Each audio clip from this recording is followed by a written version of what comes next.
He married a girl from the streets, then his dead brother walked in to take it all. Sit down, relax, and grab your popcorn. My people, before we continue, please subscribe, like, and share. Your support helps me bring more African tales of courage and triumph. Thank you. You guys won't believe where this started. It wasn't at a fancy gala or a 5-star hotel. No. It was at a dusty roadside stall, where the best roasted corn in the city was sold. And little did anyone know, this is where Ernest's life would change forever. Ernest, and I'm talking private jet, suits that cost more than my house, Ernest, was stuck in traffic. He was frustrated, sweating in his air-conditioned SUV, when he looked out the window and saw Gloria. She was laughing, waving a fan over the fire, her skin glowing under the afternoon sun. Ernest didn't just see a girl selling corn, he saw peace. He actually opened his door, stepped into the heat, and walked up to her. His bodyguard was panicking like, "Sir, get back in," but Ernest just ignored him. He looked at Gloria and said, "I'll take everything you have left." Gloria didn't even look up at first. She just wiped her brow and said, "Slow down, big man. The corn isn't even ready yet. You have to wait like everyone else." The whole street went silent. Nobody talks to Ernest King like that. But Ernest? He just smiled. For the first time in years he felt alive. So Ernest waited. He sat on a plastic stool that looked like it was about to snap under him. Gloria started teasing him, asking if a soft man like him could handle the heat of the fire. "I'm Ernest," he said, trying to be humble but failing.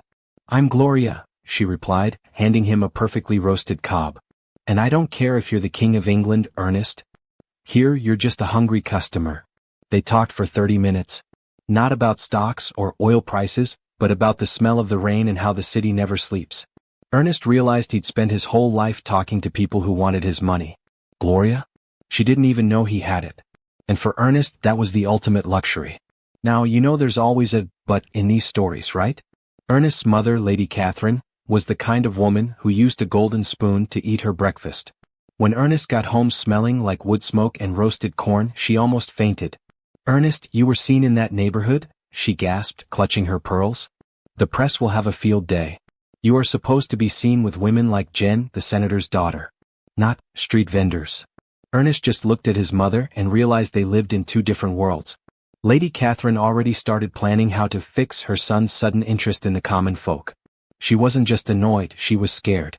Ernest couldn't stay away. But he knew if he showed up in his Rolls Royce again, it would be a circus. So what did he do? He borrowed a beat-up old sedan from his mechanic. Shout out to Johnny, the most reliable guy in the city, and wore a plain hoodie. He picked Gloria up after she finished her shift. He didn't take her to a fancy restaurant where they'd be photographed. He took her to a quiet park by the lagoon. They ate meat pies and drank bottled water under the stars. "Why are you doing this, Ernest?" Gloria asked, looking him dead in the eye. "You're hiding something. You're too clean to be driving this old car." Ernest's heart hammered. He wanted to tell her the truth, but he was terrified that once she knew he was a billionaire, the magic would disappear. Every story needs a villain you love to hate, right? Enter General now. Jen had it all: beauty, brains, and a father who owned half the banks in the country. She had been pre-selected by Ernest's mom to be the next Mrs. King. When Jen found out Ernest was spending his evenings in the low-income part of town, she didn't just get mad, she got busy. She hired a private investigator to follow him. When she saw the photos of Ernest eating meat pies with Gloria on a park bench, she laughed. "A corn seller? Really, Ernest? You're trading a diamond for a pebble." Jen didn't confront Ernest. Oh no, she was smarter than that. She decided to go straight to the source. She drove her shiny red sports car right to Gloria's stall, wearing sunglasses that cost more than Gloria's entire inventory. While Jen was plotting, Ernest was losing sleep. He couldn't keep lying to Gloria. One evening, as the sun was setting and the air was thick with the scent of jasmine, he took Gloria's hands in his. "Gloria, I haven't been honest with you," he whispered. Gloria pulled back a little, her eyes searching his. "I knew it. You're married, aren't you?" Ernest laughed, but it was a nervous laugh. "No, nothing like that. It's just, my last name is King. As in King Holdings." Gloria went dead silent. Everyone in the country knew that name. She looked at his hands, that didn't have a single callus, and then at the cheap car he'd been driving. "So this whole time, you were just playing poor, to see how the other half lives? Like I'm some kind of tourist attraction?" The look of hurt in her eyes was worse than any business loss Ernest had ever faced. Before Ernest could explain, Jen's plan kicked in. A group of city inspectors suddenly showed up at Gloria's stall. They claimed she didn't have the right permits and started tossing her chairs and tables into the back of a truck. Who authorized this? Jen cried out. One of the men looked at Ernest, then back at Gloria. Orders from the top, lady. Maybe if you didn't hang around people way above your station, your life would stay simple. Gloria looked at Ernest, her eyes filled with tears. She thought Ernest was the one doing this to get rid of her now that he'd told her his secret. Get out, she told him. Get out and don't come back. For the next week, Gloria was a wreck. Her business was closed, her heart was broken, and her neighbors were whispering. See? That's what happens when you fly too close to the sun, they said. She started wondering if Ernest ever really liked her. Was it just a game to him? A billionaire's way of curing boredom? She looked at the dried flower he'd given her on their first date and threw it in the trash. But then she took it out again. She couldn't help it. Something in her gut told her Ernest wasn't the one who sent those inspectors. Back at the King Mansion, it was a war zone. Lady Catherine had invited Jen over for dinner, and they were both acting like the Gloria situation was handled. Ernest, darling, Jen told me about that unfortunate girl, Lady Catherine said, sipping her wine. It's for the best. She's back where she belongs and you can focus on the merger. Ernest stood up so fast his chair flipped over. You think people are just chess pieces, mother? Gloria is worth 10 of any woman in this room. He walked out, but not before Jen shouted, She'll never take you back, Ernest. To her, you're just the man who ruined her life. Ernest knew Gloria wouldn't take his calls. He knew if he showed up, her brothers would probably chase him off with a stick. So he did something old school. He wrote a letter. He didn't send it via a courier in a suit. He called up his mechanic friend, Johnny, and asked him to deliver it. The letter didn't talk about money. It said, Gloria, I didn't choose to be born a king, but I am choosing to be the man who stands by you. I didn't send those men. Give me one chance to prove who I really am, not as a billionaire but as the man who likes his corn extra spicy and his heart right where you're holding it. Johnny handed the letter to Gloria. The kid's a mess, Gloria, Johnny told her. He's been sitting in my garage for 3 days helping me fix engines just to keep his mind off you. A billionaire doesn't get grease under his fingernails for just anyone. After reading Ernest's letter, Gloria couldn't sleep. She walked down to the park where they had their secret date. To her surprise, Ernest was there, sitting on the same bench, looking completely exhausted. When he saw her, he stood up, looking like a boy caught stealing. Gloria, she didn't let him finish. She walked right up to him and grabbed his collar. If you ever lie to me about who you are again, Ernest King, I'll make sure you regret it. She called up a local blogger and gave them a tip. The next morning, the headlines were everywhere. Billionaire heir Ernest King being blackmailed by street vendor? She leaked photos of Ernest, giving Gloria a thick envelope which was actually just the letter and some documents to help her get her stall back, but the caption made it look like a payoff. Jen wanted to ruin Gloria's reputation so Ernest's family would have no choice but to step in. The plan worked. Gloria's phone started blowing up. People in her neighborhood started looking at her differently. Oh, so that's how you're getting your money back? They hissed. Even Ernest started to panic. She saw the news and thought Ernest was using his PR team to make her look like the bad guy to save his own image. She went to his office, the massive King Tower, for the first time. She was wearing her work clothes, covered in a bit of soot, and the receptionist looked at her like she was a bug. I'm here to see Ernest, she said, her voice trembling. Just then she saw Ernest walking out with General Jen was leaning into him, laughing, and Ernest looked like he was listening intently. Gloria didn't stay to hear that he was actually telling Jen to stay away from him.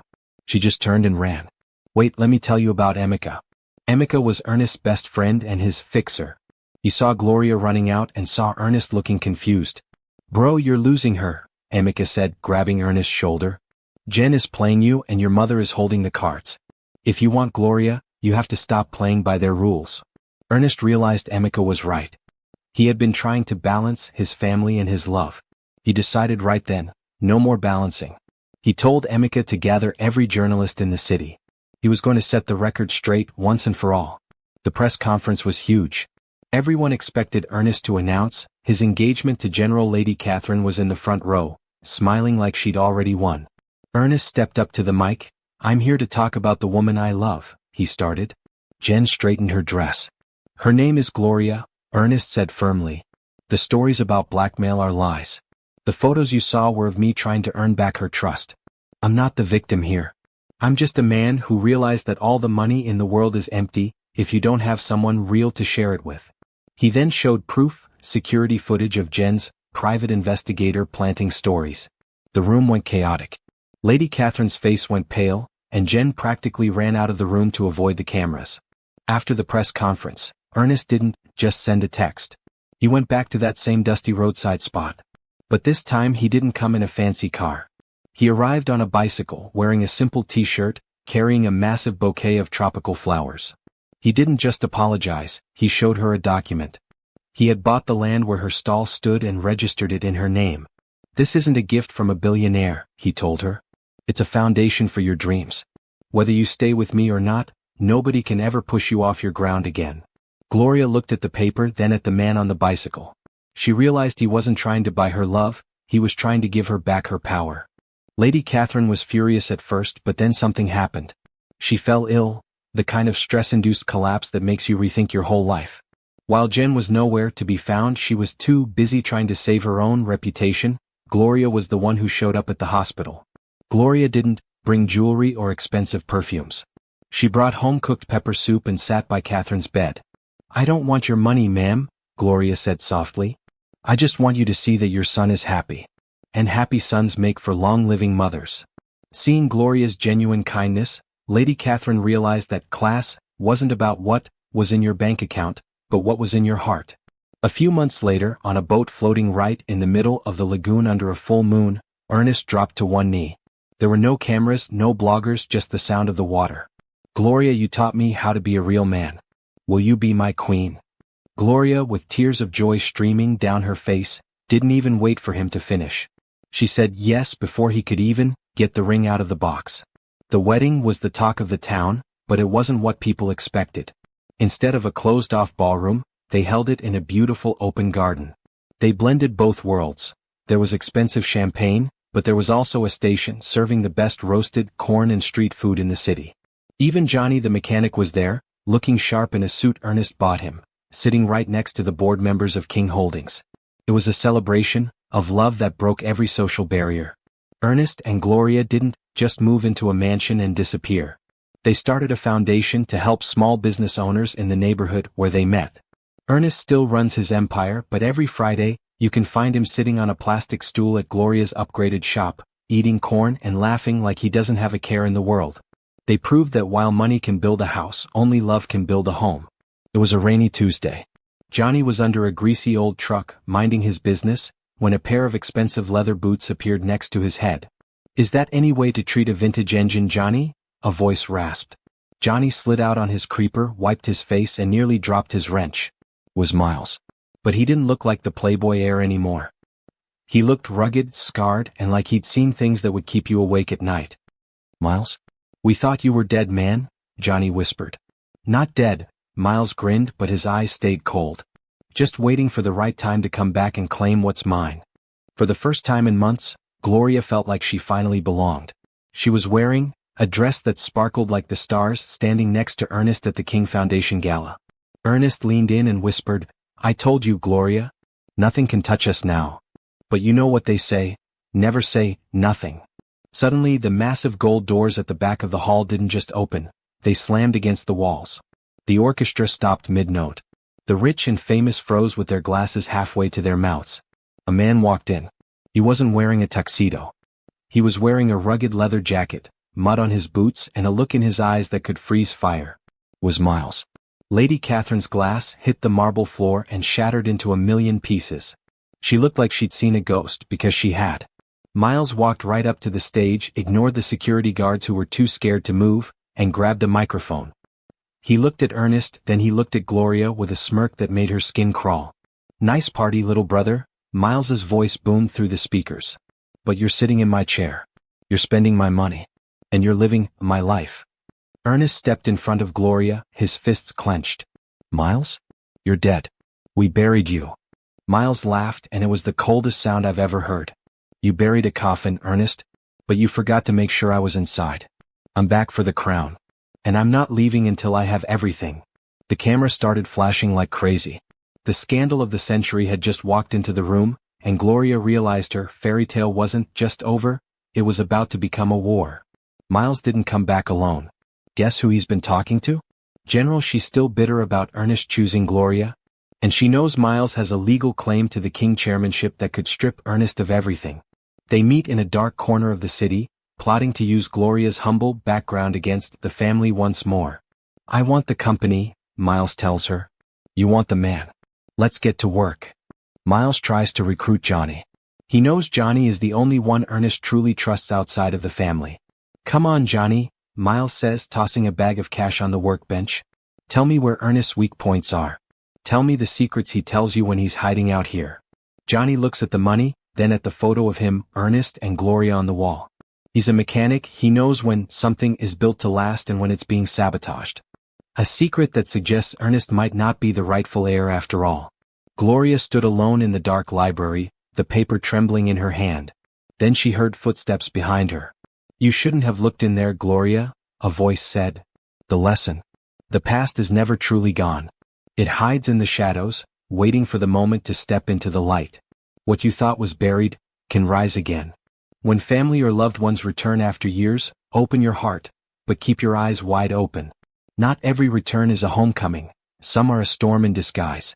Trust carefully, love wisely, and let the past teach you without controlling you. Thank you so much for watching this African tale. Tell me, where are you watching from? Please drop your thoughts in the comments section. I'd really love to hear from you. Don't forget to like, share, and subscribe for more inspiring African stories. And always remember, love, faith, and courage are the greatest treasures you can ever have. God bless you all. Bye.